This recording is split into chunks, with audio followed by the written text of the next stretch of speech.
Hey, how you going, Lana? Morning. Oh, you're frozen up. Can you hear me? Hello, Lana. Gotta love live. Gotta love live. Can you hear me okay? Yep, you're good. Nice and clear. I was just saying good morning, although over there it's good evening, right? Yeah, it's whatever. We have a good morning. But what time is it over there now? Like 8 o'clock or something? Well, it's 5 o'clock where I am. 5. Okay. It's yeah, I think it's 7 where Gina is. Yeah, So cool. we all over the place, Scotty. Global world, hey. The funny Yeah. thing is, we wrote this book, but I bet you it's the same. Build a business you can sell. I bet you it works the same all over the world. The way people buy and sell businesses. So that's a good point. Well said. Yeah. But Yeah. um, but good to see you again. So I know things have changed a lot for you in the last little bit. You're now retired. Yes, for the second time. Hopefully it'll stick. We're not sure yet about that. It's been a good journey. But hey, listen. Today we're going to talk about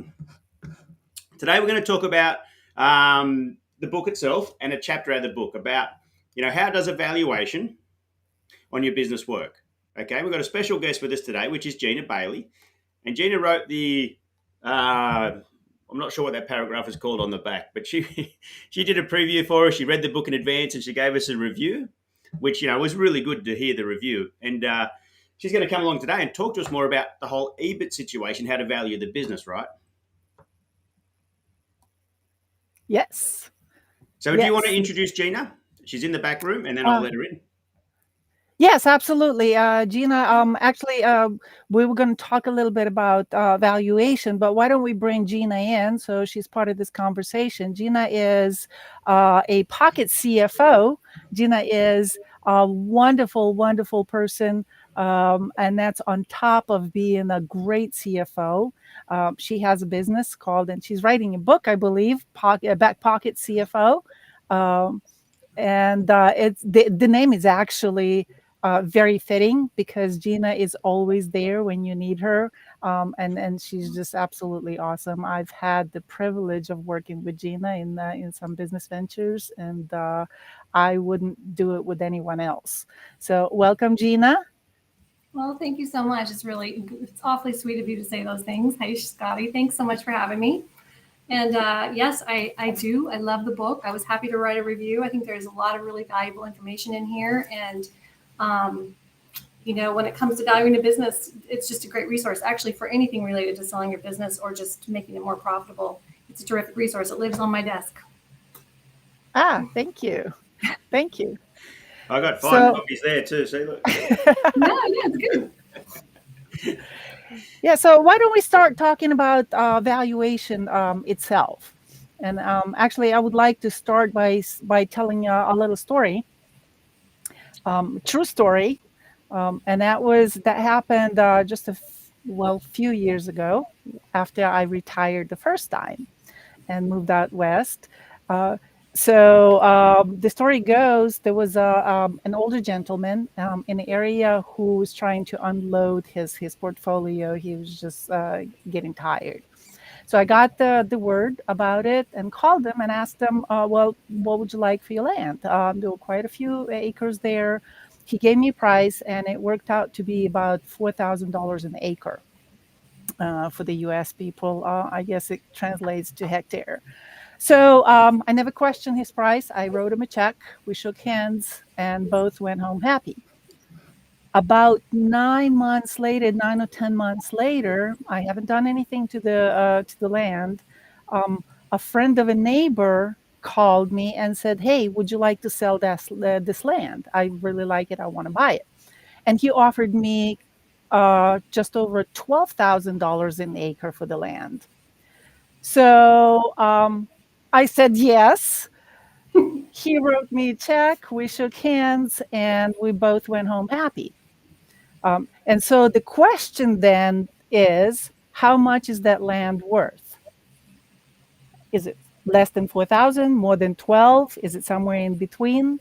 And the answer, of course, is is whatever somebody is willing to pay for it at that time. And of course, the way we find out what that price is, what somebody is willing to pay for it, is by looking at the comparables. That's the real estate. Now, when it comes to valuation of the business itself, MIT alone has over 120 different ways to calculate valuation, different formulas, and I am not going to recommend any one of those formulas. But I can tell you is what I can tell you is what I would do as an investor if I was to be interested in buying your business. And that would be first, I would ask you for two documents. That would be your P&L statement and your balance sheet, your profit and loss statement. From your profit and loss statement, I would calculate your EBITDA. And Scotty and I talk about the EBIT in the book. We're not going to go into it. You can also go online and find out what that is. But basically, it's a pretty standard way of determining how healthy your business is. So I would look at the business. I would calculate the EBITDA. And if it is over $1 million, then I would go and look at multiple. And what multiple is basically an equivalent of what real estate looks as a comparable. That's a comparable for businesses. So what happens there, analysts will get together and they'll go through all the business sales in the last quarter, let's say, and they will publish a report. They will publish this table, break it down by industry, saying that, this industry is this multiple. So let's say your business was a marketing company. I would look up in the table and find out that for the last quarter, the marketing businesses are selling at 11 multiple. What that means is that I would take your EBITDA, multiply it by 11. Then I would go into your balance sheet, add the assets, subtract the liabilities, and that would be the rough starting point for me to start thinking about the valuation. Now, if your business is doing less than $1 million a year in EBITDA, then I would forget about the EBITDA. I would look at the seller's discretionary earnings, which is SDE short. And what that is your bottom line, your total net profit. Forget about the depreciation, interest, anything like that. Just the bottom line total profit. To that, I would add your seller's salary. Basically, you as a manager, you as the owner of the business, you writing yourself a paycheck. So we would add that to your bottom line. We would also add what we call add backs. And Scotty actually has a very good chapter in the book about the normalization. What that is basically taking you adding back to that price, to that number that you've got. You adding back all the non-regular expenses. So let's say if your building had a plumbing leak and you had to spend $20,000 on fixing it, that's not a normal course of business. So you would add that expense back into your bottom line. You would also add the stuff like, if you pay in your car insurance, for example, out of the business checking account, which everybody does. So you would add that. So now we have this number. To that number again, I would go into the balance sheet. I would look at I would add the assets of the business. I would subtract the liabilities, and that is again the rough number that I would start with. And then once I got that number and I got an idea whether I want to go that route or not, then I would go into your data room and I would start the due diligence process. And so this is where I'm going to throw it to Jena, because she is the master of data room. She is a data room junkie. And Jena can talk about the data room and why it's important and what goes into it. Jena, it's all yours. Okay, well, that's true. The data room, I do enjoy it just for a number of reasons, because it is it's just basically an organizing principle, right? it's there's basically three main reasons that you want it. And of course, the main one is if you're getting ready to sell, it will make the due diligence process much easier. It's if people, for anyone who doesn't know what a data room is, you might envision sort of an actual physical room full of file cabinets where all the precious documents are kept. But these days, it's really more an online repository of some sort, either a Google Drive or a Dropbox, with all the historical data and business process information stored in some sort of logical order. I like to capture it by function. Some people just number them based on their due diligence checklist. But having it actually serves other purposes besides due diligence. That is, of course, the main one. When you want the buyer to have to remove as much friction as possible, you want to have all the information that they want available immediately, especially if there's a lender involved or someone else who needs to have access. It eliminates a lot of the back and forth. Well, we need this, well, we need this. If you just throw those doors open, metaphorically, you give them access to your data room, and they then can find anything that they need. So aside from due diligence, the other reasons that I think every business really should have a data room.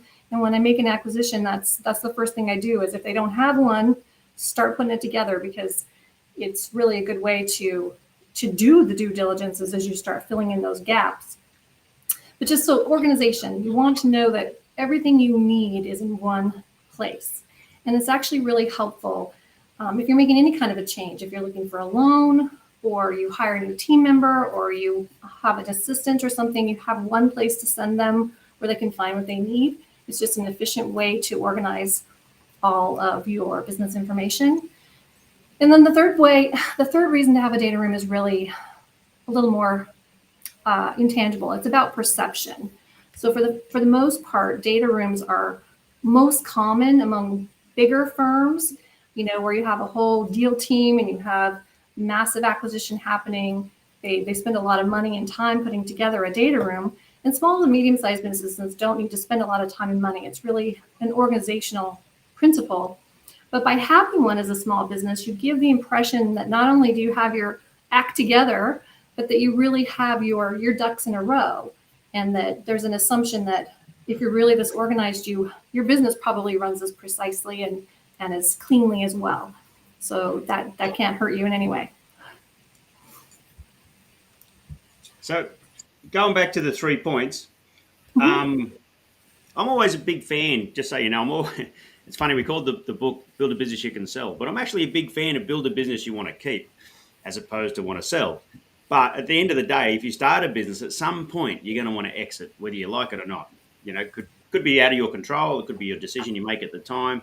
At some point in time, it's going to come like buying a house. It's going to become a time where you want to sell it. So preparing in advance, even if you don't want to sell, is what I sort of heard between the lines of what you were saying then. What do you think of that? I think it should be a part of your standard operating procedures that you should have a data room, because you never know. It could be somebody shows up with a bag of money. It could be, somebody's leaving in the back of an ambulance. You never know what the circumstances are. And it could be something as mundane as you're just hiring an assistant. You want to give them access to everything at once. But it's good best practices to have it all in an orderly fashion. And I'm curious, how do you, when you set up a data room, I tend to organize it by business function, like a marketing folder and like 3 big sections, an operations one, and then a legal and finance one, and then all of the data broken out in there. Do you do that, or do you do it all in one long list of folders? To tell you the truth, I don't remember how I did the data room. We had a lot of things organized already, which made it easier. I just had to go and get the historical data, and then I gave it to the merchant banker, and he created the data room. I honestly can't remember how he created the structure. So it's not that essential. It's just a detail that I love. It's one of those things that it's kind of it just makes me happy to see all those file folders all lined up and know that an auditor or a tax, whatever the scenario is, you can go right to what you need and it's all there. Yeah, cool. So and when it comes to valuation, and that's the point that Jena and myself will look at right away. Once we come up with that with that number, for example, the rough starting number. Then we'll go into the data room, and we start looking at all the details, or all the little details. Well, do they have the training materials? Do they have their historical data? Do they have, how good is their bookkeeping system? So all that information is going to affect that number. And mind you, that let's say we decided that your business is valued at $5 million, right? If I go into a data room and I start seeing poorly organized data, or I don't see a data room at all, I'm going to use that to negotiate the price with you. I'm going to say, hey, there's a lot of information missing here. So I'm going to have to do all that work after I take over the business. And that is the negotiation point for me. So if you do have that for yourself, it's already all organized, it's already all working, then I don't have that point. I don't have that ace in my hole. You in the winning seat, you in the driving seat.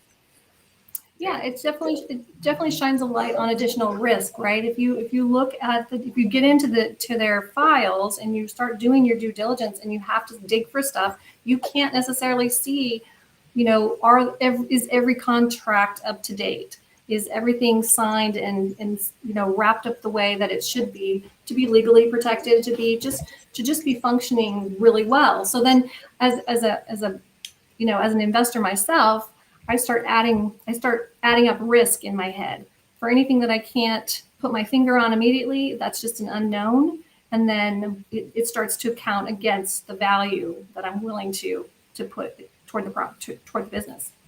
Yeah, cool. Hey, listen, as a question, how many people, as investors yourselves, how many people value their turnover instead of their profits? How many people do that? Is that a lot or just some? Or none? Yeah, actually, there's one industry, which is retail, and this is the one industry where you can go by the turnover, because it's a different kind of an animal. Everybody else, and Gina can tell you, Gina is the CFO of a company that we're involved with $5 million turnover. And I'm going to let Gina talk about that, the valuation, and what is that worth? Well, yeah, the valuation, it's not a multiple of 5 million. I can tell you that. It's definitely not. It's not appropriate. And I do mostly interact with service businesses, right? And it's not retail. It is a completely different animal. And it's funny how valuation can really mess with people when they're trying to make a transition. For example, the business I think Lana is referring to is one that we have acquired a stake in a massage company, and after quite some time, we negotiated the value of our stake. But since then, we've sort of undertaken a growth by acquisition tactic, a strategy for that firm, and a local massage school was closing its doors, and it's got a great reputation, and there's great founders. There's a lot of great value there. And so it seemed like a good fit, a good vertical for the massage firm. It's a great place to bring in staff, all of that. However, when we approached them, they were getting ready to close. We started talking about synergies and how we might be able to work together. The first thing they did was they went to a broker and got a valuation. And I don't know how the broker came up with the value that they did, because the actual net income was negative. They were not making money. They hadn't made money in 2021. They hadn't made money in 2020, and they didn't even make money in 2019. So needless to say, we were not preparing to spend money on this company. This was going to be a different kind of acquisition. But anyway, the broker, for whatever system they used, whatever valuation model, they really threw a wrench in the works for negotiation, because they set the expectation completely out of line with what a willing acquiring firm was willing to risk. So it's one of those things where you have to you have to think about who you're taking advice from. That's definitely a big question. So, Scotty, did you deal with the broker when you were selling your business? Yeah, I'm not a broker. I dealt with a merchant banker. Same thing. Just paid him more than a broker. Well, Um, the deal got done. That's the key, right? If oh a yeah, deal gets done, it's great because so many of them just don't get done at all. yeah, it didn't fall apart, and yeah, it was. I was fortunate. Don't get me wrong, but going back to valuing a business, as a KISS method for people, to keep it really simple. I guess the simplest way is you get your profits, then you get a multiple of your profits. And that's the simplest way for people to understand a valuation, right? So it's not based on turnover. And if you've got something unique, I guess you add extra multiples. If you've got something that's really easy and it's not unique and it's an everyday business, you take away a few multiples. So is that a nice, simple way of like helping people understand the valuation of their business? Yep, that's basically what Gina and I do. We will take that, and again, if the EBITDA is less than $1 million, then we'll just deal with profit, pure profit, and we'll use as a general rule anywhere between 2 and 3 multiple for that profit. Generally, it'll be like 2.5 in most cases, just to be nice in the middle. And again, that's just a rough idea. And then to that number, once you multiplied your profit by 2.5 roughly, or 3, then you add your assets, you subtract your liability, and that is the number that you're starting with. Yeah. And then from that point on, you're just going through your due diligence, you're going through your data room, and then you're negotiating. And again, your business is going to be only worth what somebody else is paying for, is willing to pay for it.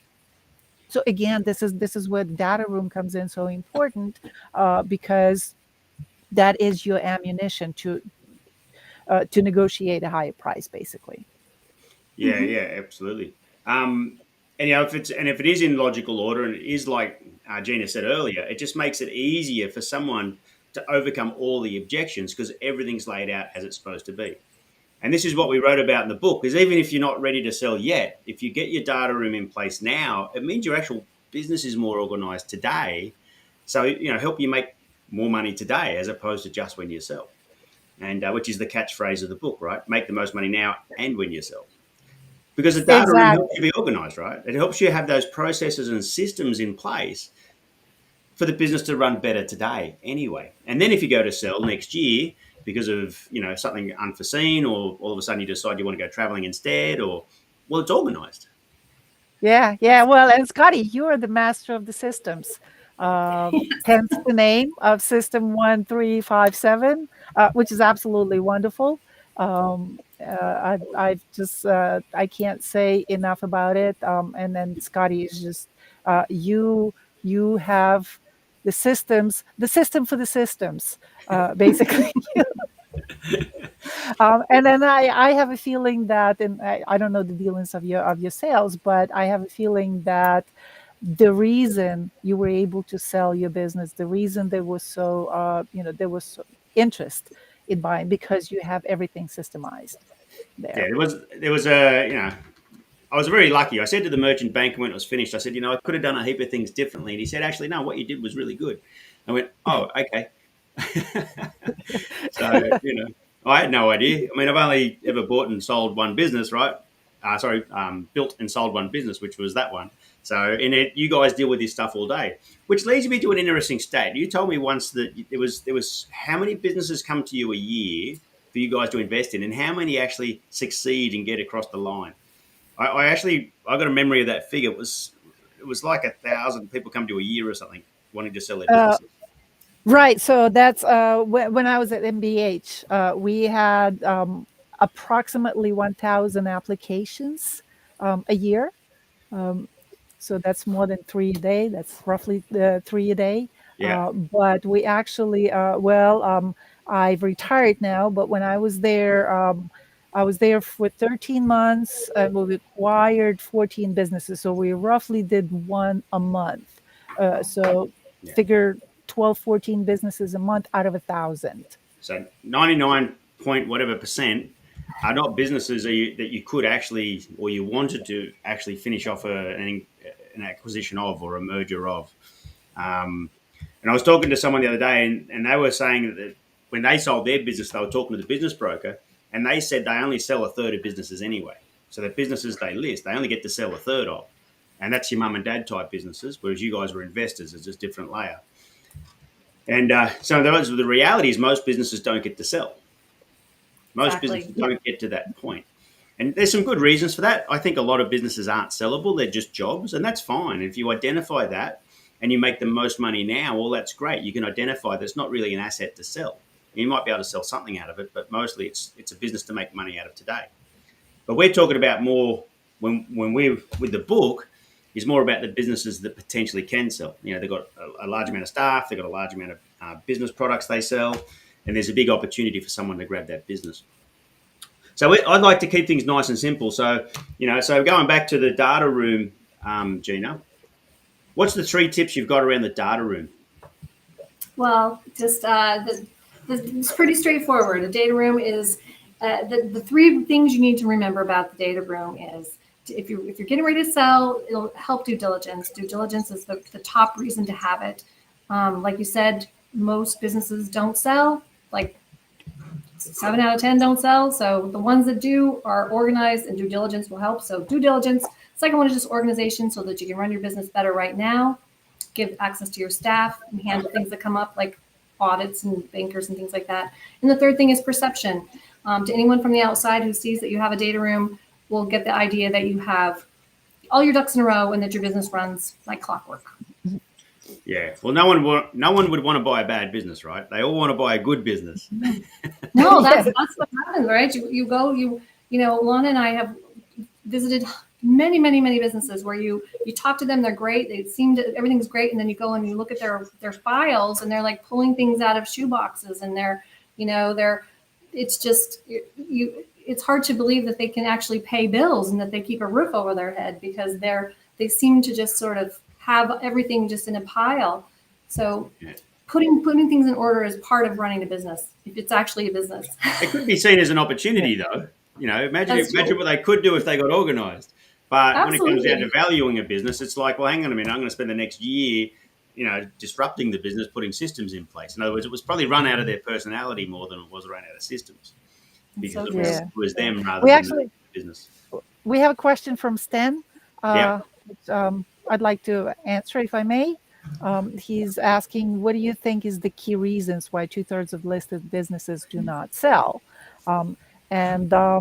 I would like, from my own personal experience, the first reason is the fact that most people think of their job as their business.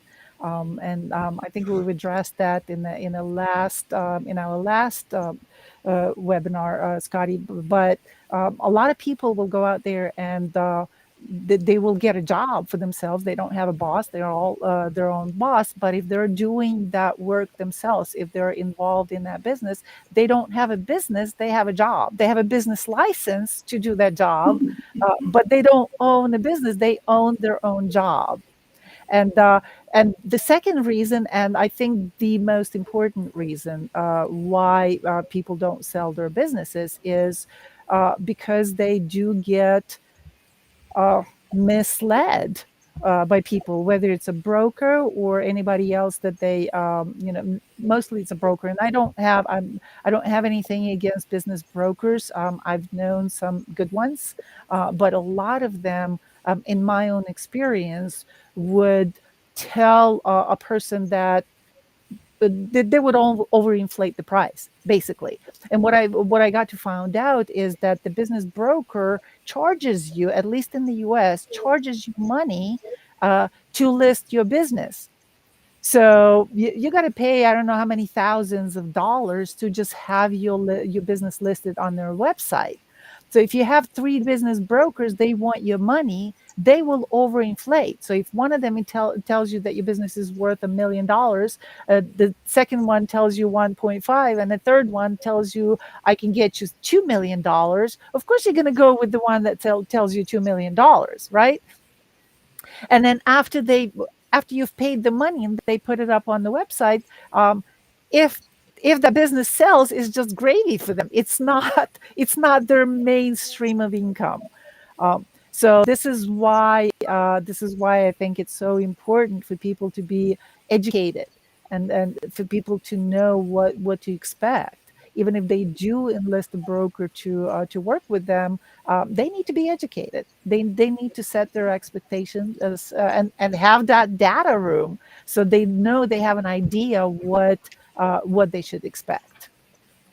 Yeah, 100%. Well, I have, yeah, Scotty, your systems, I think, add a lot of value to and possibility for companies to be able to sell a business, for people to be able to sell their business. And I work with a lot of service providers too, with the idea that, a business should be a sellable asset. And there are ways to turn a service business into a sellable asset. And it really involves implementing systems and removing yourself as the key risk and bottleneck. And it's just implementing business systems. And there's a breakdown, right, between people who get into a business because they're passionate about serving their clients or doing their work. But there's a gap with the business side and creating those systems that actually create the sellable asset. So if you want to have a true business, you've got to have service to your clients, but also an asset that that appreciates in value. So that's to me the difference between owning a job and owning a business. Yeah, or the business owning you. Yeah. Started this monster, now I got no time. Systems. I was lucky though, because I worked for an American insurance company for 10 years. And that was all about systems. So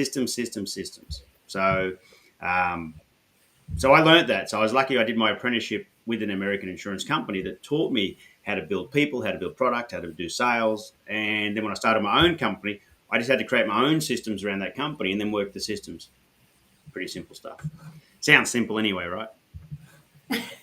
Yeah. And then so the main question to ask yourself would be, in this situation, would be, can you take off for 30 days or 60 days without your phone? Can you take a 30-day long vacation without your phone or access to internet? Will your business survive? And if the answer is yes, then yes, you have a business. If the answer is no, you have a job. Do you want the best answer to that one? When you leave your business, will it grow without you? Not survive, but will it grow without you? And if it will grow without you, if you leave the business for 3 months or 6 months, you've got a great business. You've got a system that works. That's the key recipes. And a lot of people can't leave their business for a week. Right. They just can't leave their business for a week. So yeah, more importantly, will it survive? Also, will it grow? I like that metric better. And also, they leave for a week, but everything just waits for them and they don't make money that week. That's not the same thing. You're talking about a business that actually can continue to grow. I think that's a much better measure to see if it's a real viable business. Yeah. And Mark just made a really good point as well, right? They're self-employed rather than business owners or company owners. Yeah. And that's okay. Look, I'm a huge fan of that because you get to choose everything about what you do.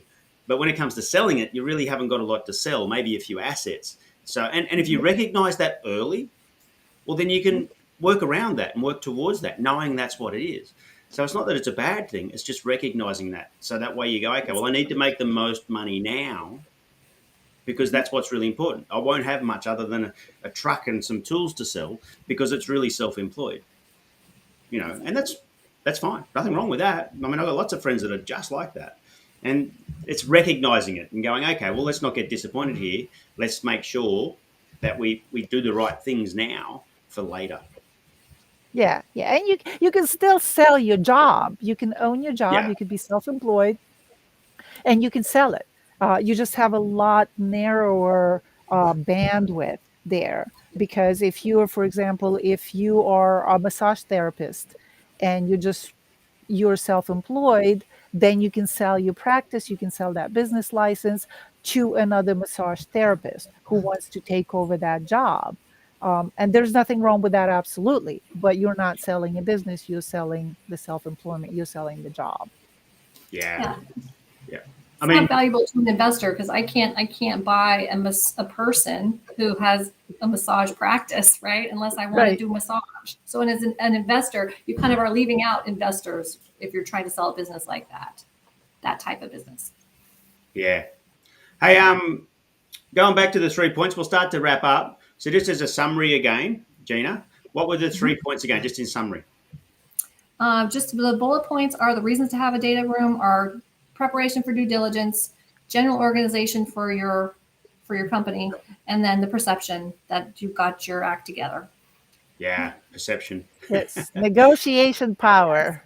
It is negotiation power. That's better. I should change that bullet point. Well, No, perception is good. if you're going to sell a car, you're going to give it a clean before you sell it, right?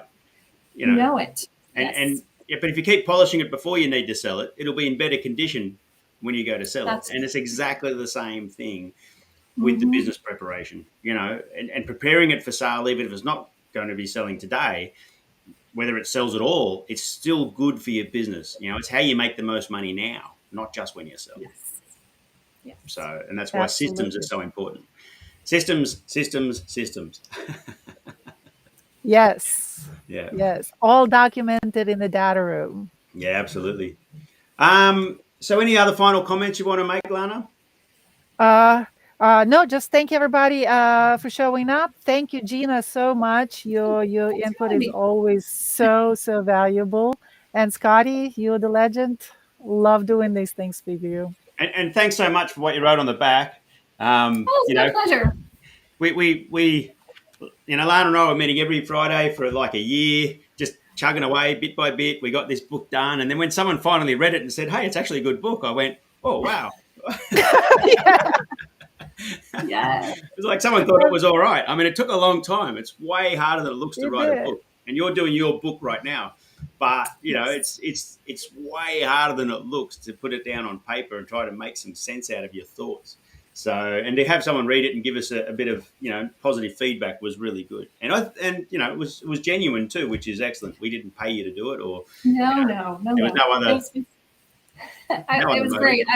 I was lucky. I got a free copy, which just seemed like such a gift because even though I did read it in advance, I love having it on my desk. It's a great resource, and I think people will find a lot of value in it, whether they're selling their business now or whether they just want to keep that door open and be thinking about future value and making most money right now too.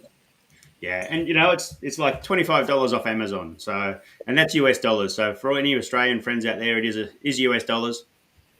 But it'll be the best $50 you've ever spent, including freight. Well, it'll be less than 50. So by the time you put all in, it might be $30, including freight, or $40. But it'll be the cheapest, less than a Friday night out to go and read the book. All right. That's about it for today. So really, thanks for coming, Lana, and discussing the book again. We'll keep doing these. But Jena, to get your feedback is really good. People can find out more about you and follow you on LinkedIn, so they can look you up on LinkedIn. Yep.